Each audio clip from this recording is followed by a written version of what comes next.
when I come out these 40 days, I'm not going to be hurt anymore. Because here, even during these 40 days, it's going to be times that we're getting things right with God. Because we said that, God said that it's going to kill our flesh, but we're going to establish a relationship with Him.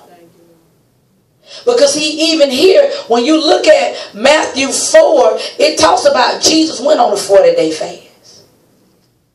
Did you not know that even when Moses was on the mountain, remember when he left the children of Israel, don't you know he was up there for 40 days? It talked about even when the spies went into Canaan, they were gone for 40 days. When Jonah went to Nineveh, they said it took him 40 days. 40 days going to help us to understand, to really look at us. Because enough is enough of us saying, I'm sorry, God, and we still the same old, same old. Because when we come from out of this, we're going to come right. Amen. This is a prophetic prophecy, so I want you to write down some of these things. It says that the year 5775 is the year of advance. Knowing that God is going to advance us. It says here that this year, that even the 70, because I told you every number in the Hebrew, it means something. So even here, when the number 5775, the 70 means, it's the word ayin. It means a eye to see, to understand, and to obey divine providence. In other words, God is saying it's your choice if you look at this year, 5775, to say I'm going to have a good year or I'm going to have a bad year. Even when you're going through, it's up to you to say it's going to be good, or whether or not you choose to say it ain't working out. See, he's saying it's up to the way that you're seeing it. He said whatever way that you perceive it, that's the way you're going to get it. If you look at it like you're going to have a hard time, you're going to have a hard time. If you look at it like, I feel like I'm struggling, you're going to struggle because that's what you see. He said, because see, in this year of advance means something got to go ahead of something. So in other words, if you believe in God to go into a place that you ain't never been before, you're going to have to move by faith. Amen. So even when times when you feeling bad, when it's looking ugly, you got to still look and see what God got to say about your situation.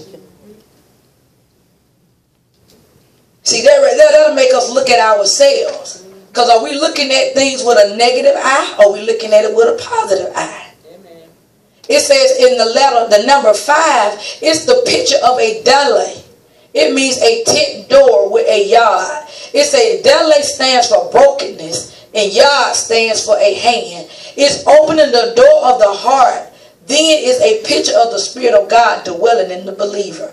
In other words, God's saying, if you open up your heart, I'm going to come in and I'm going to help you. What was 5? Did you say 5 was? 5 is delet. It stands for brokenness. It's the number 5. What's the delet? Delet. D-A-L-E-T. It stands for brokenness. And yad, it stands for hand.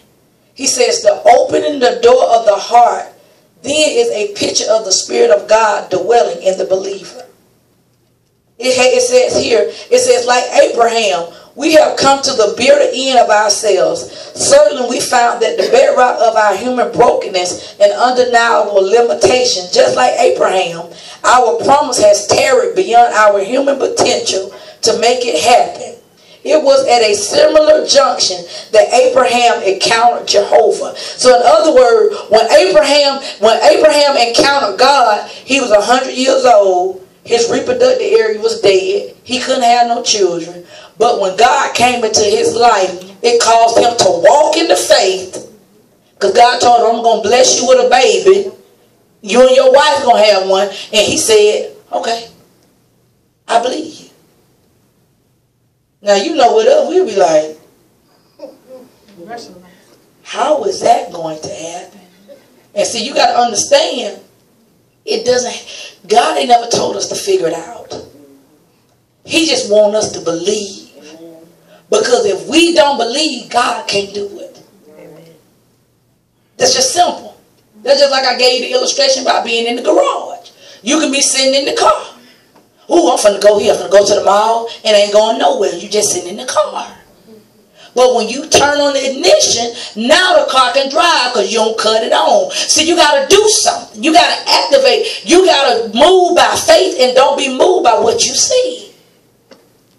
Because see, God's saying, when we start in this new year, I need you to trust me.